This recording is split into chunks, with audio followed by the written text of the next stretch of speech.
Family. What's going on, Ma? Welcome, you guys. It's Thursday. It's Thursday at the watch party here. This week is flying by. I was almost going to say it's Wednesday. We already did that day. Glad you guys are here. Happy midday to you guys, and maybe you guys in the morning. Hey, good morning to you guys on the West Coast and wherever else you are in the world. Good evening. I know some folks say in the chat, you early birds, specifically, who is it? Swedane Dragon. Good evening if you're joining us today. Lots going on as usual. I don't know if it's coming off pretty apparent. I'm getting a little less jazzed about this news. Maybe it's just today. Maybe I didn't get enough sleep.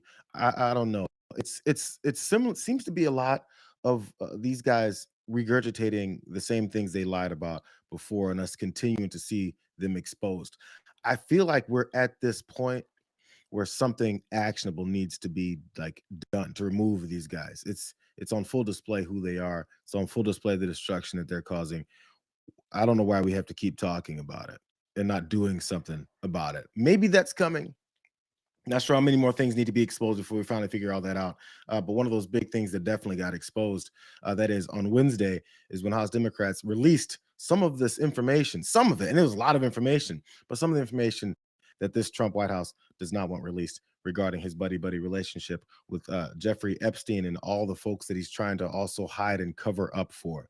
It continues to develop. People were falling all over themselves to try and come up with excuses as to why this is some kind of hoax. That's their favorite term for these types of things when they're caught and busted and cornered on things.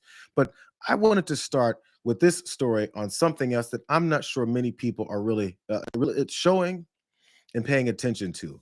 We saw all those emails and stuff yesterday. We saw some things that contradicted many of the stories that both Ghislaine Maxwell, Donald Trump, and all of them told about these relationships and what he knew and what he was doing.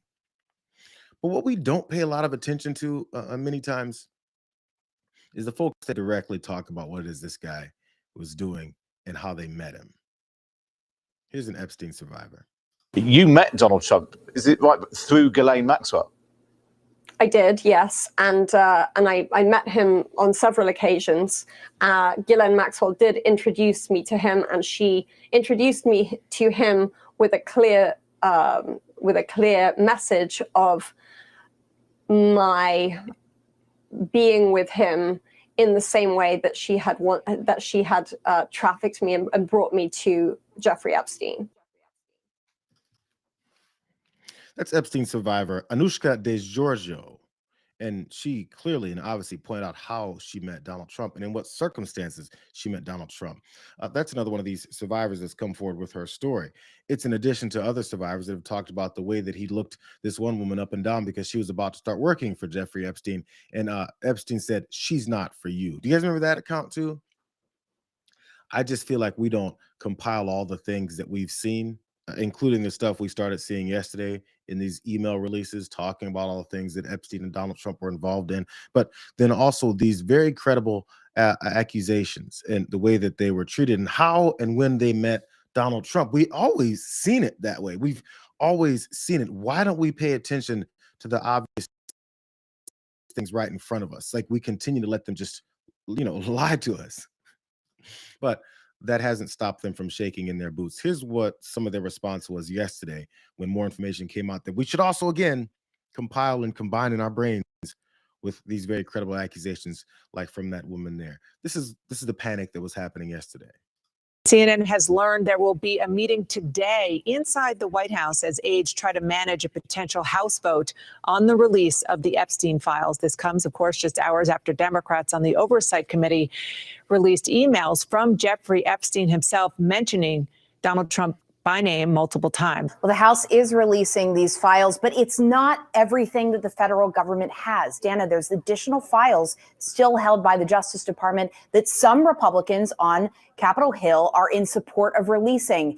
And so that is causing a political response inside the White House right now, where there is a meeting planned or was a meeting planned today about the House effort to try and force a vote to get the Justice Department, Trump administration to release the rest of the FBI files, the Justice Department files, everything from years of the investigation into Jeffrey Epstein and others, things that have not seen the light light of day yet. What one source tells me is that this meeting was planning to include some key figures from the Justice Department, the FBI Director Kash Patel, the Attorney General Pam Bondi, the Deputy Attorney General Todd Blanche, and then one of those Republicans in support of transparency, Republican Representative Lauren Boebert of Colorado. That was going around yesterday about how they panicked and had another emergency meeting. Don't forget, before they had also an emergency dinner. It wasn't much of an emergency. They pre-planned it on how they could strategize, how they could go about trying to cover up these Epstein file release. It's weird how this administration, in every form and every approach to this story, continues to try and cover it up. Like this isn't like behind the scenes. They're having open meetings with Lauren Boebert because she was one of the few Republicans that signed on to this discharge petition.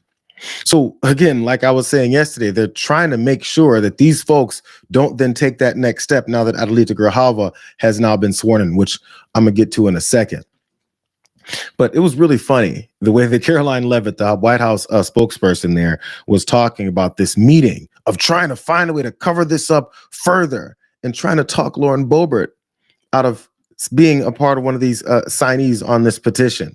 Why are White House officials then meeting with Representative Boebert in an effort to try and get her to not sign this petition calling for the release of the files? Doesn't it show transparency that members of the Trump administration are willing to brief members of Congress whenever they please? Doesn't that show our level of transparency? Doesn't that show the level of transparency when we are willing to sit down with members of Congress and address their concerns? That is that's a defining factor of transparency. Having discussions with members of Congress about various issues, and I'm not going to detail conversations that took place in the Situation Room in the press briefing room. That was only like 35 seconds long. Caroline Leavitt said, doesn't that show how much transparency we've got? And then literally her next breath goes, I'm not going to talk about what it is we talked about with Lauren Boebert. What are you talking about? What do you call this, transparency? How are you going to talk about all the transparency you've got from talking to Lauren Boebert, which what you were talking to her about was talking her out of being one of the people who sign on to this discharge petition because you're deathly afraid of what it is that's happening. Yes, the pressure's still building. As soon as the government reopened with all of their extra add-ons and additions that Senate Republicans put in, we can see that they didn't want this to happen. We can also see that when Donald Trump then signed in that bill to reopen the government, he didn't want to talk about anything. It's pretty much like him. And get our country working again. Thank you.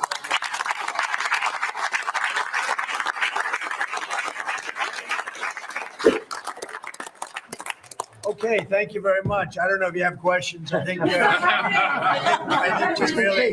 really have a really great situation. We have a country that we love, and we have a country that's in great shape. As you know, we have now it's over $18 trillion invested in our country by other people and countries. That's a record. There's never been a country that had so much, and that money's going into also building new auto plants, new AI plants, new everything. We've never had a time like this. Thank you very much, everybody. Mr. President, are you prepared to negotiate with Democrats now? Mr. President, on Jeffrey Epstein, Thank you very much. thank you guys for knowing. Mr. President, can you respond to these Epstein emails that were released today? Well done, Mr. President. This fool had the knee-jerk reaction of saying, I'm not sure if there's any questions, and then something clicked in his brain. He goes, oh shit, wait, not today. Today's when they're gonna ask me about all of these release of these files. No more questions. He started off by asking for questions. I'm not sure if there's any questions, but now that I think about it, no, I don't want to answer any questions. This is the vow that Adelita Grijalva, finally newly sworn in Congresswoman, has to say about what is she's going to do. But first, let's do the swearing in. I'd like to see the ceremony. Do you solemnly swear or affirm that you will support and defend the Constitution of the United States against all enemies, foreign and domestic, that you will bear true faith and allegiance to the same, that you take this obligation freely without any mental reservation or purpose of evasion, and that you will well and faithfully discharge the duties of the office on which you are about to enter, so help you God? I do. Congratulations, you're now a member of the 119th Congress. Do you solemnly swear? I know it probably isn't. I'm reading too much into it. But Mike Johnson's little chuckle at the end sounded a little nervous. Okay, you're in. Congratulations, you're now a member of the 119. Damn. It's what they've been trying to avoid for a very long time. We've seen the excuses. We've seen Mike Johnson lie consistently about it. And we've also seen them absolutely not caring at all about whether or not the folks that voted for her are going to get the representation that they demanded. But she did take her first opportunity to then speak on the House floor.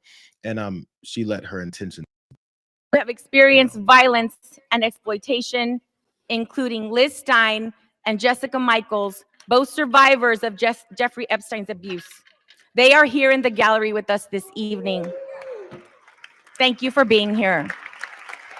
Just this morning, House Democrats released more emails showing that Trump knew more about Epstein's abuses than he previously acknowledged.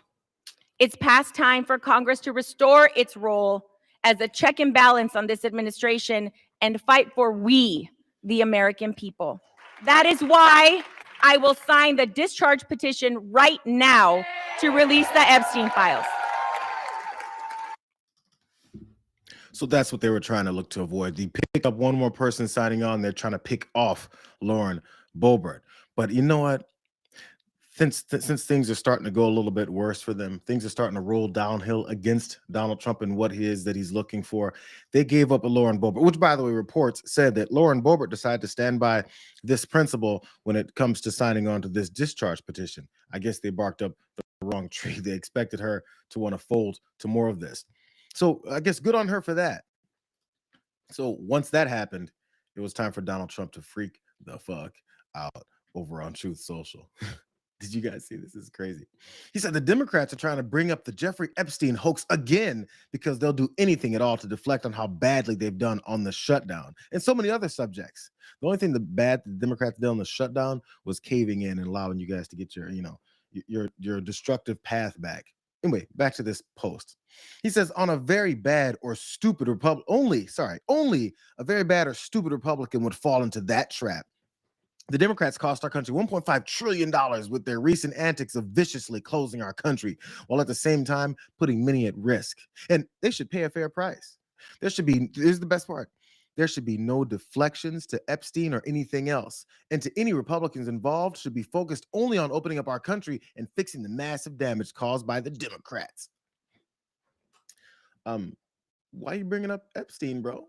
Why don't you answer some questions about Epstein since he's on your mind? What is it about Epstein has you talking about him right now? I thought we should stop talking about it, but this guy brought him up 2 times in this post. Why are you bringing him up? I thought we're supposed to shut up. Remember all that was supposed to happen? That is until you're panicking because now these things are getting a little bit closer to your ass. He doesn't like seeing the developments, so he's trying to go to this next step. He's got this Congress that he feels, which probably for good reason, are full of a bunch of yes men and women that are afraid of him. So he can give directives like nobody better than there be any deflections from my directive to you guys to not do anything I don't tell you to do. But we're still having discussions of whether or not this guy thinks he's some kind of dictator over this country. He's telling Republican members of Congress to do his bidding, despite the fact that, we're seeing all this come together under his chin. Here's Thomas Massey trying to give a little bit of an opposite point of view on those posts. Trump was talking to fellow Republicans. Here's Massey talking to them. And how many Republicans do you think will vote for this on the floor? Well, I've already had a couple Republicans tell my office privately that they're going to vote for it. And I think that could snowball. I mean,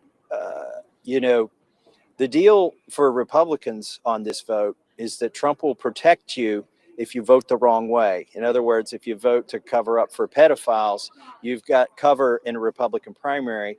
But I would remind my colleagues that this vote is going to be on your record for longer than Trump is going to be president. And what are you going to do in 2028 and 2030 when you're in a debate, either with a Republican or a Democrat, and they say, how can we trust you? You covered up for a pedophile back in 2025. And Isn't it sad that has to be the convincing point from Thomas Massey to talk to fellow Republicans to tell them you probably don't want to sign on to this because you're going to look bad in your next re-election campaign, and people are going to attack you in debates and in campaign ads to talk about how you signed on to protect pedophiles. You have to be threatened with political retribution just from being voted out because you have no principles enough for us to appeal to you, saying we've seen this huge child sex trafficking ring that involved a lot of rich and powerful people and potentially former presidents of the United States and current president of the United States. And your principles don't force you to feel like you should be on board to expose that and get to the bottom of it. But your political career is what Thomas Massie has to then appeal to. The fact that we listen to that and it seems very normal, I think is a pretty damning instance for this country. We know why some are finally doing the right thing because they don't want to look bad, or they didn't have enough courage before, and now that a couple people did, they can jump on board too. That's what Donald Trump is counting against. Here's one of those guys. The snowball is starting to get bigger. Look, I think the oversight committee. I'm going to vote for it if it comes up because You'll vote for the bill. Yeah, because look, I think the oversight committee has pushed out a lot of disclosures. The administration's done a lot. If you look in the UK, they've tried to do something towards Prince Andrew. But one of the things that went away during this shutdown is Pam Bondi was supposed to come to the House and answer these questions. And look, I'm not on the Judiciary Committee, but I did want Pam Bondi to come and do some explaining. But even if it does pass the House, this bill faces a very uncertain prospect, very dubious prospects. In fact, the Senate Republican leaders have shown no interest in taking this bill up. It's unlikely to get 60 votes there. And of course, Donald Trump would have to sign it into law, which he has made very clear how opposed he is to this bill. So it becoming law seems very, very unlikely at this point. I don't think that point is made enough. Yes, this whole thing of getting the discharge petition signed is the first step. So even once that passes and goes through the House, after that then happens, they got to go to the Senate and Donald Trump has to sign it. Be like, sure, yeah, you guys can come get me. So that's where the downside of this whole thing is, because they still control all these branches. And even if one deflects like this, the good part though is that the folks that will vote against or for will be on record. I'm gonna get to how Mike Johnson's trying to weasel his way around that too. But at least we have Warren Davidson. That was the first one that was talking about how he's willing to also go with it if it's brought as a vote, which maybe that's the next stage that Mike Johnson wants to avoid. Here's Don Bacon. Here's another Republican. He's agreed to do it too. Congressman Bacon, thank you so much. And just to be clear, I want to make sure I heard you correctly. You will be voting yes on releasing the Epstein files if it makes it to the floor. And you believe it will? If it goes on the floor, I get a lot of pushback. Why don't you put your name in the discharge petition? And I'm just going to be subtle in my response. Just look at all the few Republicans are on it and who they are. It's going to come on the floor. I will vote yes. Got it. All right. I'm legit confused a little bit about why he feels like, look at the other Republicans that are on the discharge petition, the reasons why he's not confident enough to put his name on that, but he's willing to vote if it comes to the full vote. What is it about those Republicans that are on the discharge petition? What, they're getting pressed because Lauren Boebert got cornered in the White House yesterday about it? Is he afraid of Donald Trump? He doesn't want any retribution, but he'll vote for it eventually. Maybe he's looking for this to be his out, to vote maybe for or against it, but for this to be his out. This is Mike Johnson again, and you can guess what he's doing here. He's weaseling around, he's being a liar, and he's talking about how it's actually the Democrats' fault that he brought this up yesterday in trying to release these files, or at least that discharge petition around it. This was his scheme. So as you all noticed tonight, as soon as the discharge petition received the 218th signature, we brought it up on unanimous consent, and that would, as you know, make it, we get it through the process immediately. The Democrats, shockingly, opposed it. So it was a staggering level of hypocrisy. I think some of them regretted it because within about a half hour of that, there was a lot of confusion, and some of them claimed that they did not object, but they did, and that's what happened on the floor. So we're going to put that on the floor for a full vote next week as soon as we get back. In the meantime, I'll remind everybody, the Oversight Committee has been working around the clock, even through the government shutdown, for maximum transparency and full disclosure, as we have all been for since the very beginning. There's now, by my count, I think it's around 50,000 pages of documents that have been released. There was another big tranche that came out today, another 20,000 pages. They have combed through the Epstein estate files, which I'll remind everyone was not even anticipated in the discharge petition. And that's been a treasure trove, because included in that was Epstein's own personal financial ledgers, his travel logs, and his daily calendar. He tried to ramble on further to annoy people and have them not listen to anymore to what it is that he said, or maybe they won't ask him the question of what it is that he brought up. As you can see, this is his attempt for two different ways to flip the script here. Now he's claiming that Democrats are against the release of this discharge, or at least the vote on it. But the way that he went about it was with a discharge. I mean, unanimous consent is the term that he used. And he said, and as you know, with unanimous consent, suddenly it'll be immediate. What he also did mention with unanimous consent, that the people who would vote the way that they would vote would be able to be shielded. Their names would be shielded for how they vote, giving, hopefully, in his mind, some members the cover of not being exposed for voting against it. They're pulling out every card that he can possibly pull out. And he knew that Democrats would say, no, let's do this the normal way where people can be named for how they vote. He does.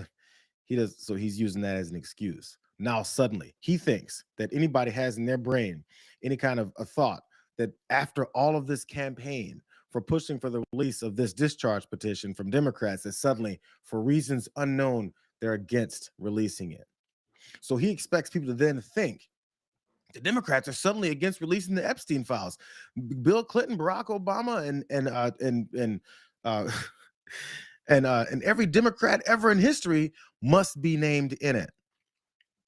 He's leaving that for people to assume, but he's definitely leaving out the part where he's trying to provide some cover for people to vote against it some more. It's really not going to work. All of this kind of turned into a delay tactic. And, as I've said, this is the dishonest portion of today's show about Mike Johnson and the lies that he's telling. Tomorrow, on Friday, there'll be something else that Mike Johnson's lying about. So in replace of that, as we're seeing all this happen, I feel like in these circles where people are paying attention to reality, we're understanding how bad this looks for Donald Trump, especially with his post talking about how he needs no deflections of these Republicans to make sure that he continues to cover this up. Here's Megyn Kelly and Ben Shapiro trying to cope. They're trying to figure this out. Like, they're getting really close to what the possibility is and the reasons why this party that they love is doing what they're doing. Either Pam Bondi is royally screwed up. I mean, she has. That's not in dispute. She's royally screwed up. And the president is just forgiving her because she's a loyal soldier and, he likes her and he doesn't want to go through the messy confirmation process of getting somebody else in there. So that's possible. That's definitely a possible number one. And there's no there in the files anyway, right? Like, the way she screwed up was overpromising when she didn't have the goods, and she genuinely doesn't have the goods. And so the big mistake was overpromising, and the president doesn't really care about that mistake.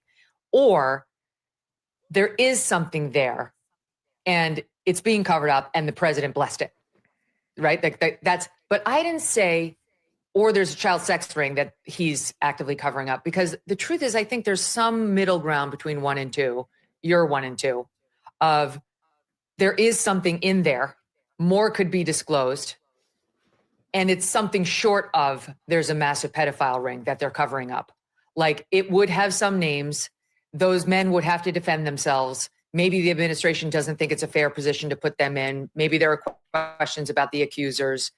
Maybe there are like half-hearted allegations in there that, normally a DOJ would not put out, but feels like it kind of might have to, given all the promises that have been made by Pam and prior to taking office, Cash and Dan rattling about this. So I think there could be a middle ground. Searching for that middle ground. It's a hard cope, but you keep trying. And maybe there is some kind of middle ground. But let's go ahead and take that middle ground approach. Donald Trump's just trying to protect people. Donald Trump is trying to make sure that some people don't get embarrassed. Doesn't want those folks named. Look at how the normalization of protecting pedophiles has become mainstream. I mean, if you want to call this kind of conversation with Megyn Kelly and Ben Shapiro mainstream, maybe they're floating out different ideas of how we can try and get our brains fixed to accept the fact that all these lies that they've been telling for this long about reasons why they're trying to cover this up further, and it's not even really a cover up, it's a hoax. all the things they've tossed out there. There needs to be this new narrative to accept it without being upset about it. That's all that was. But if you're going to accept it and not be upset about it, you have to accept what she laid out, that Donald Trump is covering for pedophiles because he doesn't want them exposed. It's too embarrassing. Maybe there's usually flimsy evidence, but now they have to give it up now. There's so much coping going on. We're clouded with so much of it. You get lost in it and forget. We're talking about dudes that were assaulting and raping little children. That's what they want us to then believe is a middle ground. He's protecting them. He's just not on it.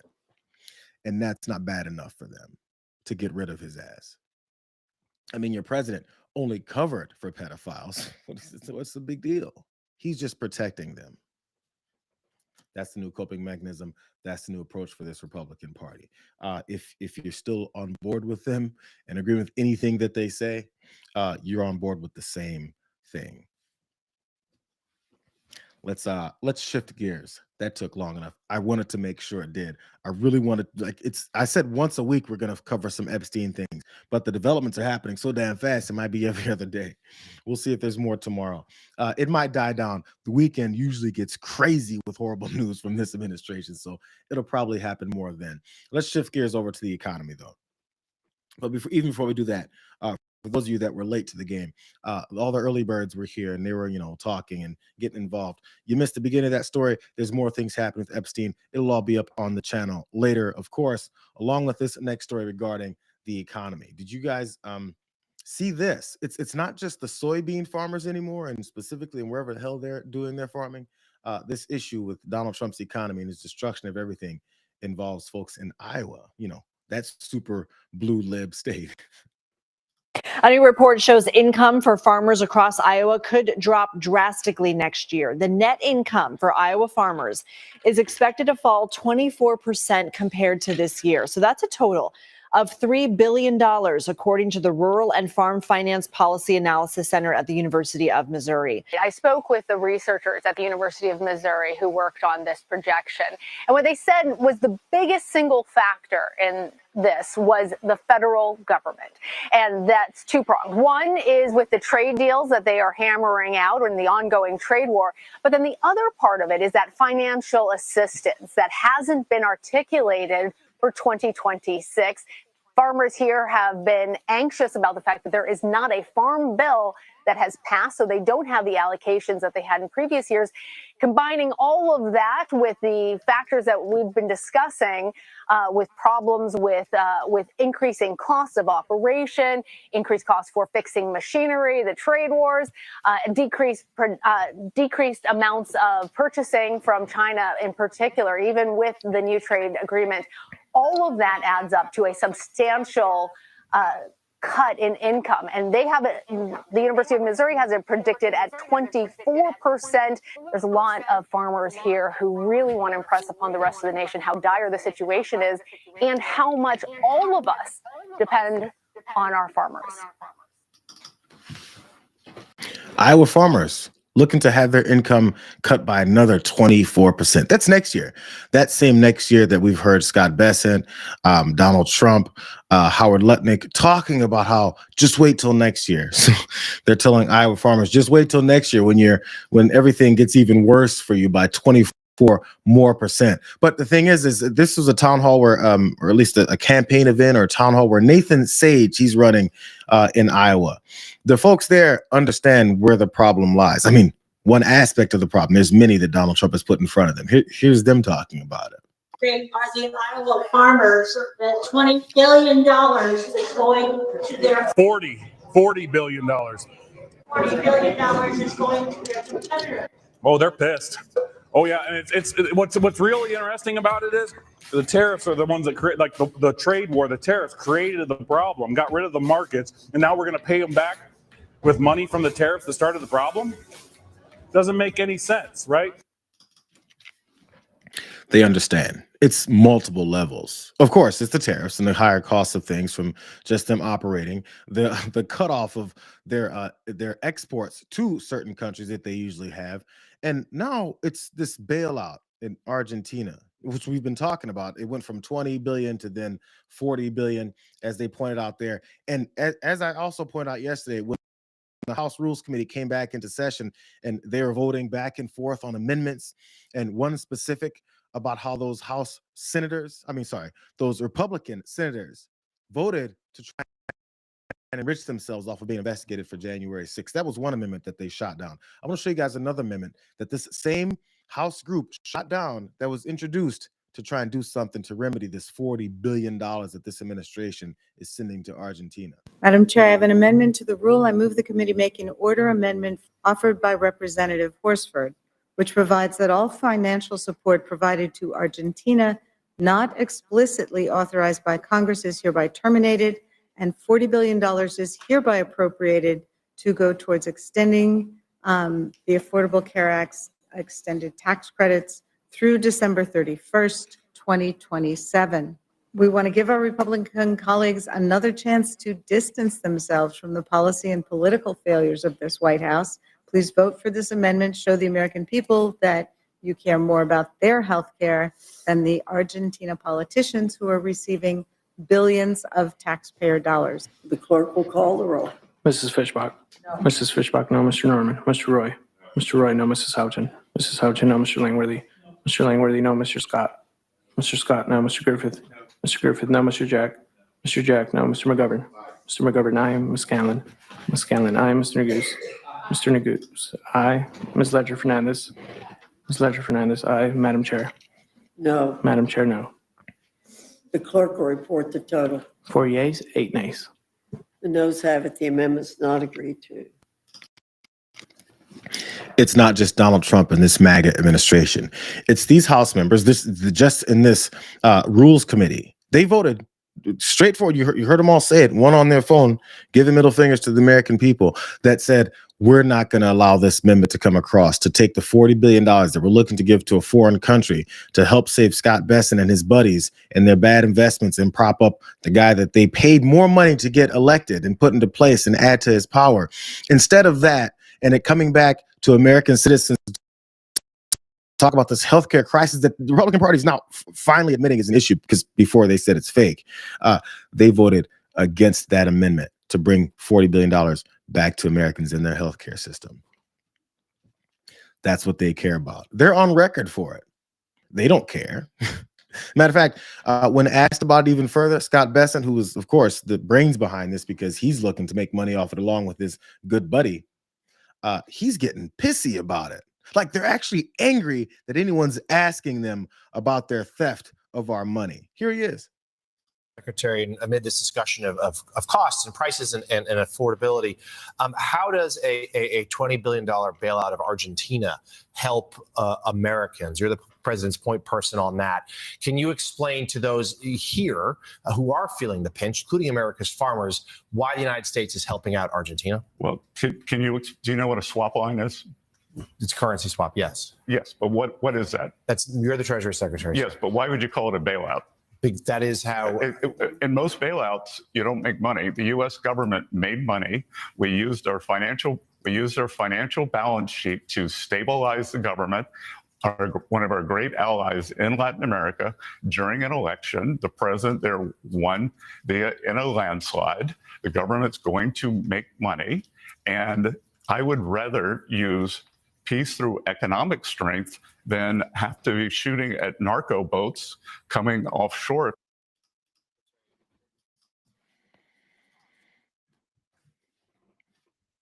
Scott Besson decided to challenge the Morning Joe folks. They're asking him questions about the $40 billion he wants to send to Argentina, and he thought that answer was good. We're making tons of money. Hey, I have a question for regular Americans. Did you make tons of money?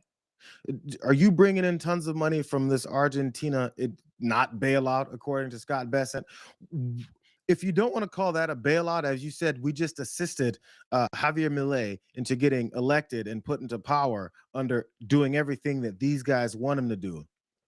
If that's not bad enough for you that your money went to that, you're supposed to be happy with him saying we're bringing in tons of money and the federal government's making tons of it. How much of that money have you seen? Hey, if the federal government's making all that money and then also cutting every program that you actually rely on, that you paid into, how much of that money that the federal government's taking tons of money and that Scott Besson is talking about is benefiting you? In what ways is that benefiting you as they fight tooth and nail against this whole thing about healthcare access and people's costs skyrocketing? It doesn't help you. They just say the federal government's making tons of money. Aren't you happy for us? That's literally what they're saying. And he was talking about it's best to prop up Javier Milei than to have a bunch of people shooting at drug boats, as they called them, in the Caribbean. That's not really a good flex either. And the UK agrees. Here it comes. A breaking news exclusive now coming into the Situation Room. Watch this. The United Kingdom is suspending, listen to this, suspending some of its intelligence sharing with the U.S. because of the Trump administration's strikes against alleged drug boats in the Caribbean. This is a big deal.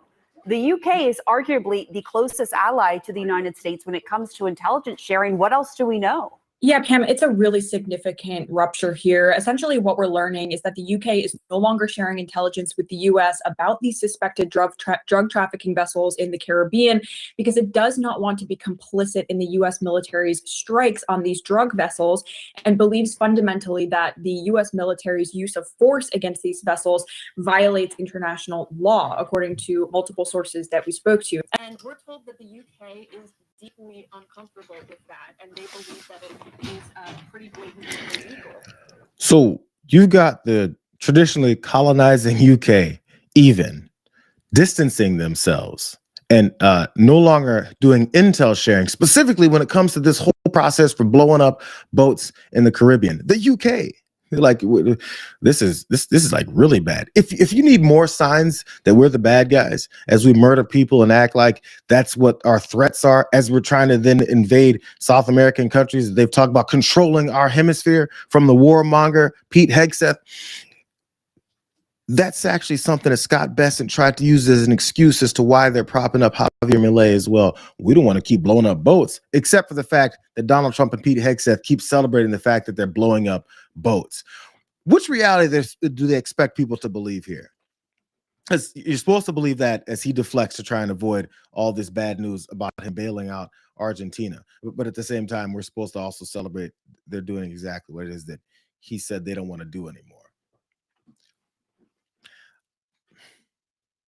Maybe this strategy that they're rolling with is right. Maybe I'm asking weird questions. I don't know. But one thing is for sure. They don't want anyone talking about affordability either. Again, I want you guys to notice the change in energy. They're getting angry all the time. Anytime people are pointing out and speaking their reality, even these red hat wearers, all the reality that they're seeing, they're just getting angry about it and saying, no, your reality is what I tell you it is.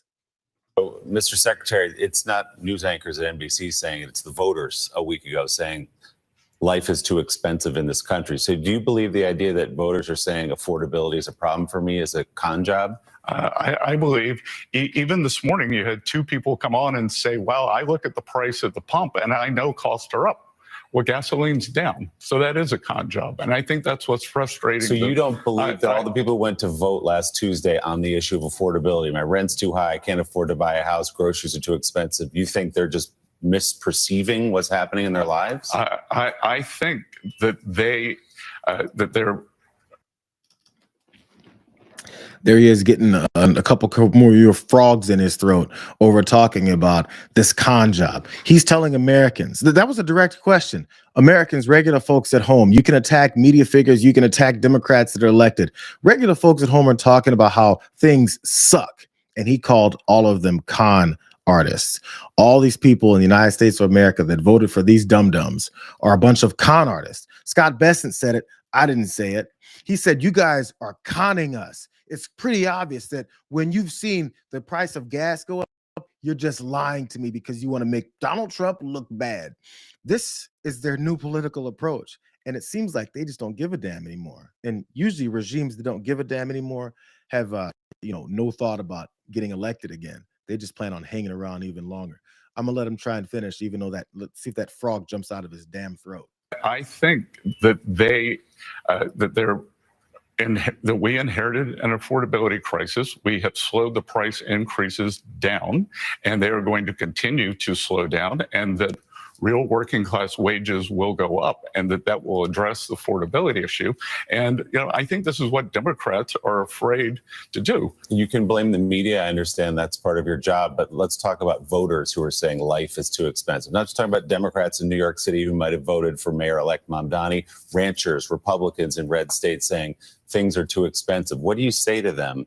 Not that it's a con job, but they feel like life is too expensive, but that it's a reality of their lives. I say that there are many aspects of affordability that have gotten better under President Trump. They're going to continue to get better. It's all based on a promise. I would tell them to just wait longer. I would tell them all these things that we've been telling you are eventually going to come true. This is why I'm going to refer back to the theme. It's been the latest theme of this whole stream, you guys.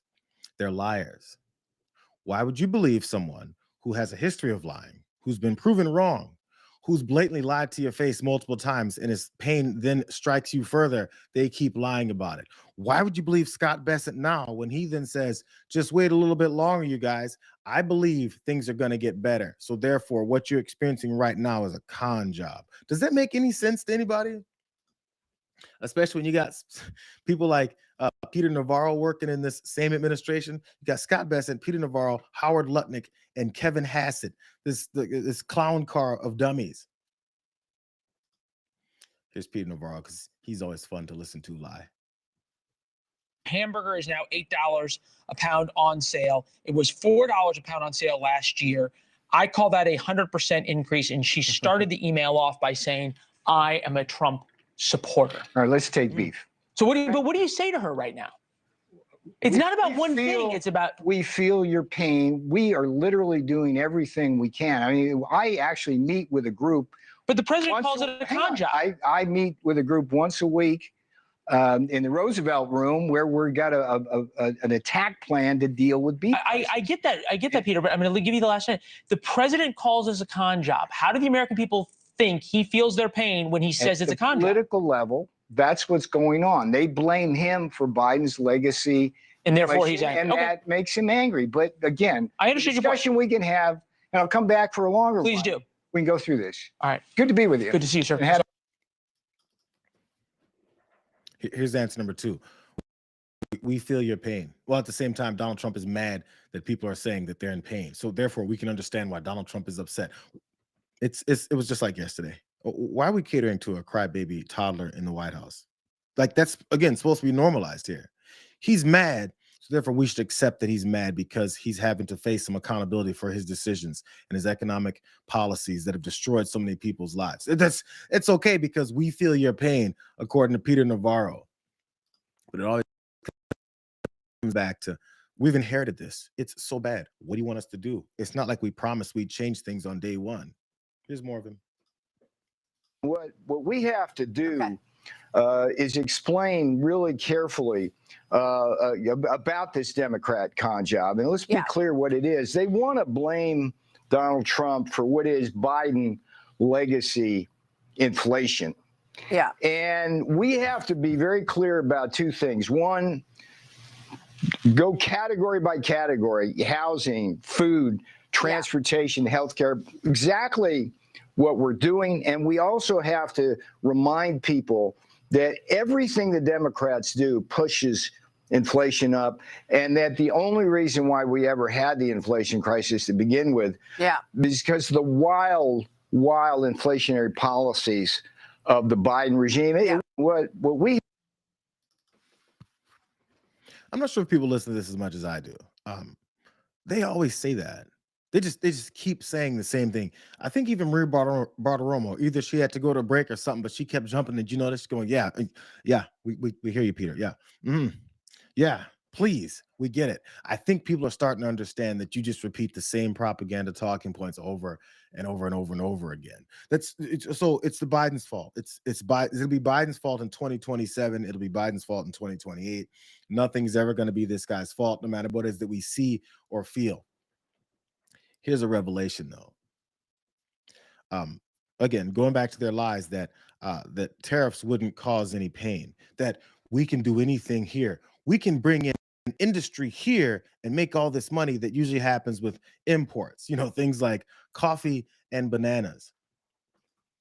They didn't think that far because they don't think very much at all, and they follow Donald Trump. Scott Bessent got a chance to bring that up. Now, this is, again, supposed to be something we overlook, but listen closer to what he says about those imports. It's tough to do a lot of specific things, but I can tell you, Brian, you're going to see some substantial announcements over the next couple of days in terms of things we don't grow here in the United States. Coffee being one of them, bananas, other fruits, things like that. So that will bring the prices down very quickly. And Brian, we inherited this affordability mess. It was the worst inflation 40, 50 years, one of the worst in the nation's history. And affordability has two components. So there's the price level, and then there is income level. Let's stick with that price level versus income level thing in a second. But he wants you to forget the fact that he just said we're going to lower the tariffs on things like coffee and bananas because we don't grow bananas here. If you have to then listen to Scott Bessent, if Brian Kilmeade had some thoughts in his big head, then someone would have asked him, wait, coffee and bananas, you're lowering tariffs on those things? Why would you do such a thing? Donald Trump told us that no one knows more about tariffs than he does, and that therefore, when he's implementing tariffs across the world on everything like he did in April, that's only going to bring prosperity. So now that it's brought higher prices on coffee and bananas and other kinds of fruits, since it's done that now, they're going to lower those tariffs so we can have some price reliefs. This is the same theme. They've caused the problem and increased prices tremendously. Said that the prices aren't actually up. After they lose that argument, then they say, okay, we'll pull back on those tariffs and those prices will come down. We're going to see some extraordinary things happen. You can't wait to see it, Brian, right? We're going to change the whole game, the game that you screwed up in the first place. They want credit for sucking. We raised the prices on grocery items, said that they weren't raised. After that, we're going to lower them by pulling back on tariffs. Doesn't that mean your idea to tariff everybody was a bad one and we shouldn't trust you anymore? It wasn't just a slip of the tongue. Donald Trump said it too. I think we are doing phenomenally well. This is the greatest economy we've ever had. Their talking points, oh, costs are high, costs are high. By the way, the only thing is beef. Coffee is a little high because the ranchers are doing great. Coffee, we're going to lower some tariffs. We're going to have some coffee come in. We're going to take care of all this stuff very quickly, very easily. It's surgical. It's beautiful to watch. But our costs are way lower. Now, I think Laura Ingraham had a chance too. She had an opportunity right there to, say, wait, lower? You want to lower tariffs? What caused you to lower tariffs? Are you lowering tariffs because you got the demand letters were answered by the folks in those countries that you said you're demanding some kind of extortion out of? What is it that makes you want to lower those tariffs? And if you're going to lower them because the prices are up, what you just said, that was a bad idea to implement those tariffs. We shouldn't trust you anymore. But Donald Trump said, it's going to be beautiful, wonderful, crazy, never seen anything like it before. And then I guess your brain forgets that he just said he's reversing his policy that he said was the best policy ever. But I said I was going to go back to that whole thing Bessent said about the cost of things and then also your income. You know what comes from income? A lot of times it's having a job, a decent one with decent pay, all those things that Republicans fight against all the time. They've always been against decent pay. They say that that's like some kind of handout for doing work. But how about jobs themselves? Have you guys heard what's happened with these job numbers? You remember they took over that whole policy and that whole agency as well? Here's Caroline Levitt telling you whose fault it is that we're not getting accurate job numbers anymore. Economists, investors, and policymakers at the Federal Reserve to receive critical government data.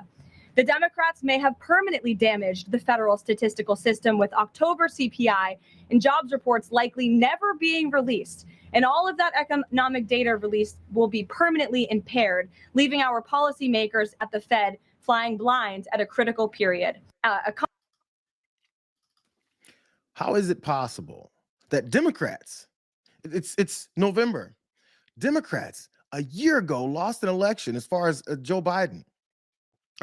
Kamala Harris. And now somehow Democrats have permanently damaged the federal statistical system so that they don't have October of 2025 in CPI numbers. How is that possible?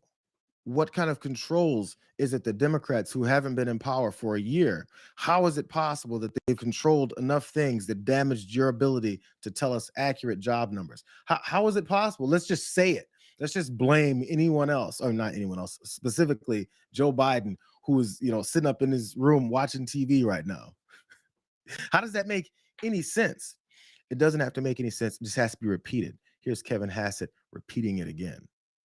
And the household survey wasn't conducted in October. So we're going to get half the employment report. We'll get the jobs part, but we won't get the unemployment rate. And that'll just be for 1 month. But yeah, it is true that we probably will maybe be able to concoct something, but we'll never actually know for sure what the unemployment rate was in October. And the household. They'll never know. They'll never know. They're not in charge of anything, although they're in charge of everything. But they'll never know because of those pesky Democrats.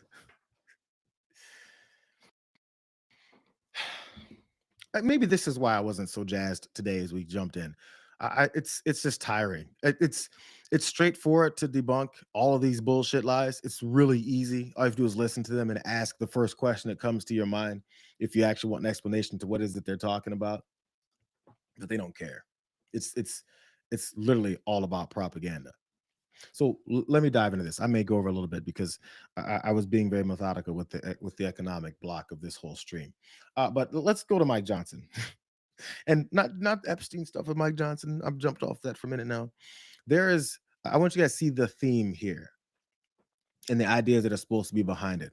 The theme that Mike Johnson wants to then push as we continue to see incompetence from this administration, this entire Republican-controlled Congress, is that this Congress is doing great things. It's historic. Listen to how much Mike Johnson sounds like Donald Trump.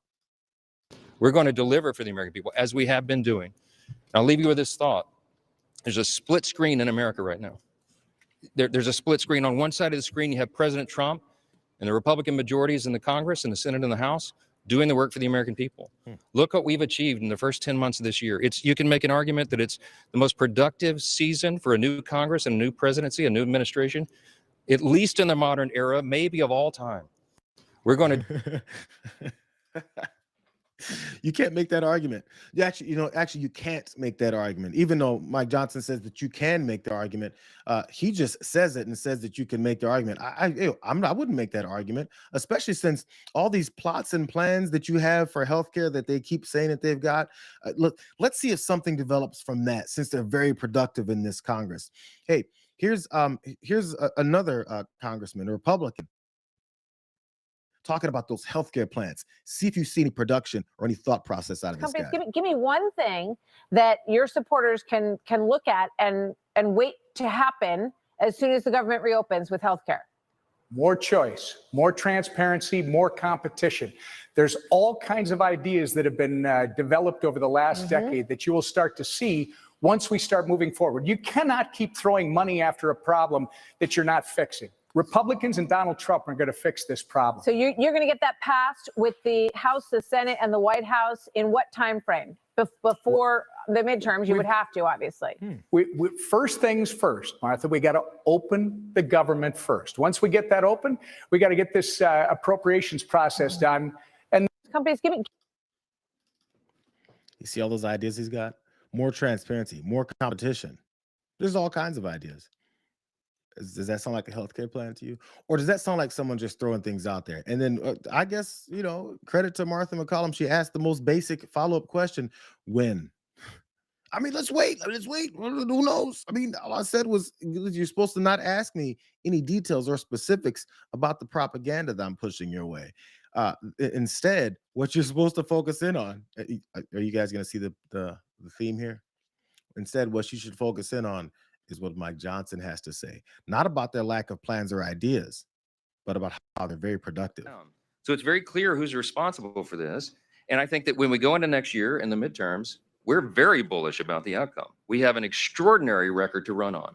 You mentioned, Leader Scalise mentioned sort of what we call the split screen here. And I'll remind you all again, under President Trump and Republicans, we have had an extraordinary run the first 9-10 months of this 9 months, the 10th month has been shut down because of the Democrats.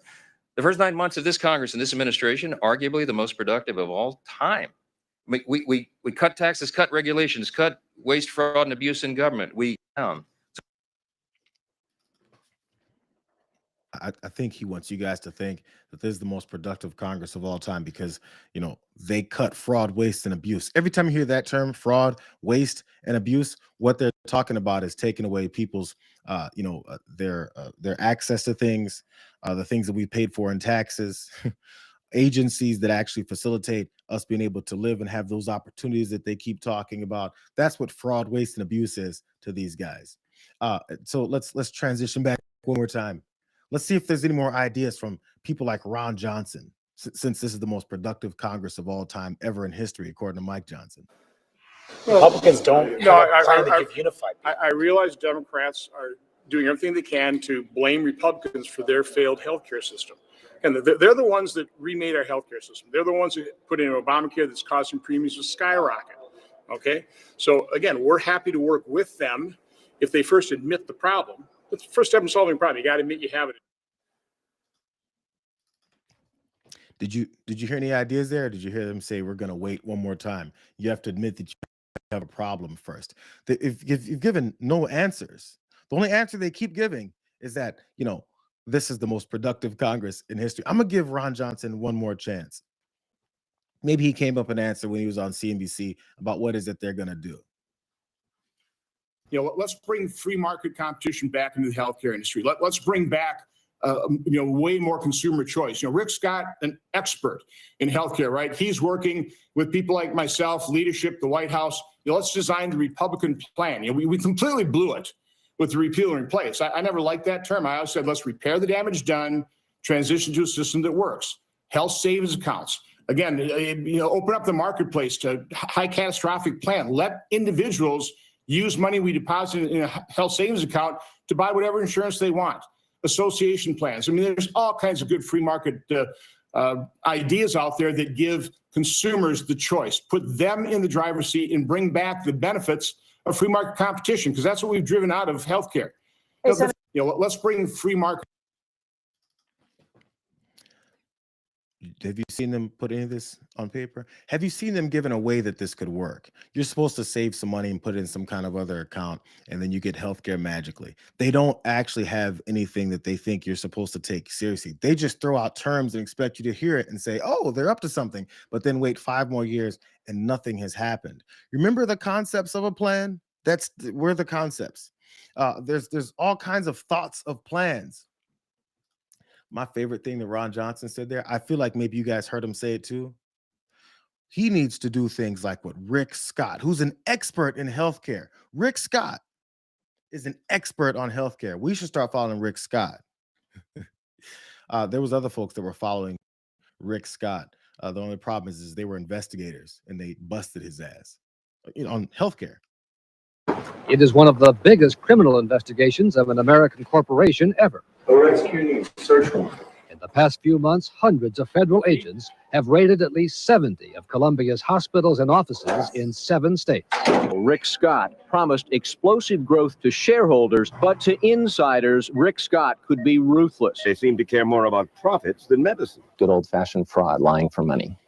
Over the last decade, Columbia has made its stockholders and executives rich. The company cheated the Medicare program, and they knew what they were doing. Regularly filing false Medicare reports and overcharging the government. Charging the government for everything from Kentucky Derby tickets to country club memberships. False claims submitted to the government year after year over the course of hundreds of hospitals. Their promotions depended on it. Their bonuses depended on it. For-profit hospital chain HCA, formerly called Columbia HCA, will plead guilty to criminal conduct. $745 million to settle charges of fraud in Medicare billing. Rick Scott and 5 other top corporate executives have resigned. Federal investigators told ABC News today that Scott is now considered a prime target of the investigation. Scott could... The biggest Medicare healthcare fraud in U.S. history. And Ron Johnson is going to put his face in front of cameras and tell you that you should trust the guy who was one of the architects of doing that, who was busted for it. This guy is back in elected office after doing criminal activity where he's proven to have done exactly what it is that they said he's an expert on. If somebody's a thief and stole 5 cars, he's a carjacker. Would you trust him with your car? But because he's an old, weird-looking, crypt-keeping white guy, we're supposed to trust him with our healthcare system when he doesn't even have a plan. But Ron Johnson is going to vouch for him because Ron Johnson is an honest guy too. Let's keep exposing all of the very obviously unprincipled things that this party's about, but let's take that next step. I always want the next step to be taken. We've exposed them for the huge liars they are. We've exposed them for the criminals they are. As a 34-time felon in the White House, Rick Scott was a part of the biggest Medicare fraud in history of this country. But for some reason, when someone says, yo, let's listen to Rick Scott, we don't laugh at them the way that we would laugh at them if they said, let's give this car thief our keys. Because maybe the picture in your head is that car thief isn't an old white guy. We got to start laughing at them and making them uncomfortable with them expecting us to buy their lies. Kind of like how these hosts did with Mike Johnson. Here's his same lie, and here's the best way to respond to it. Good. All right, last word. One word to describe this Congress. Productive. No, listen, hey, can you argue it? The first 7 months, most productive of any Congress, I think, certainly in the modern era. Take me back to any other era. I would say, that's probably longer than we have today. Today, just laugh at him, bro. He's uncomfortable when people don't take his lies seriously in real time. Because if you debunk him later, he'll say, and then lie again the next day. Just laugh at him. Like, it's a natural response, because if anyone's been paying any attention, they'd realize that doesn't make any sense. That's a talking point. I'm sorry. That's actually propaganda. Because let's bring in this nerd, Harry Enton, over on CNN and see if we can find one more chance to debunk Mike Johnson and his talk about the most productive Congress in history. I mean, look, this has been a historically unproductive Congress so far. I mean, it's basically bizarro land compared to where we were during the first Trump administration. So laws signed by a president since 1953 at this point in the presidency. Look, the fewest on record through this point. There have only been 5. Get it? 5 laws actually passed by this Congress and then signed into law by the president. Compare that to 2017 when you actually had 35 by this point, which was the most on record. So it's not much of a surprise that this Congress is struggling to actually pass legislation, because the fact is that has been the rule of the game so far, where they just really haven't been able to pass anything. And the fact that they'll actually be able to pass something, well, it's a minor miracle by some accords. Well, if you can't pass a law, why don't you just sign an executive order? That's what Donald Trump's been doing. So Trump executive orders at this point. In 2017, it was just 36.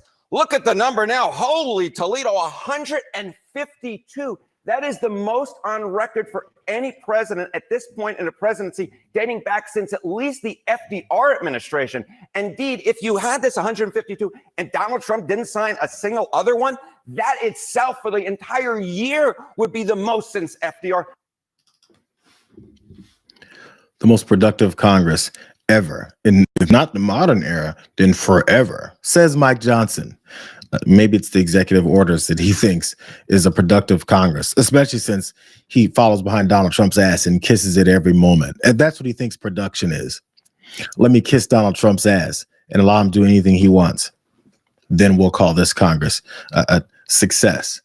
The reason he calls it a success is because they passed that bill that helped more rich folks and destroyed more regular and poor folks' lives in the process. That's productive work for this MAGA Republican Party. Don't forget that part. Don't forget to run over to TDR in a second and let them know that we're only over by 5 minutes. I'm glad you guys are here. Maybe I'll have my energy drink tomorrow and I'll feel a little bit more jazzed. I'm in a little bit of a lull today, if you guys couldn't tell. I don't really know why. I don't know. Maybe I need more sleep. Mom's always tells me that, and I never listen to her. I sleep generally 4 to 5 hours a night. Yeah, that's why. Anyways, thanks you guys for being here again. We'll catch you guys on Friday. Get your drinks ready. Get your inebriated items ready as well if you don't partake in drinking or if you're at work. we're gonna have a good time tomorrow. Hopefully, some more good news. Hopefully, some more exposed politicians and really rich and powerful guys will be on the horizon as well. We'll catch you guys on a Friday. Love to see it. Until next time, you guys. See you later, man.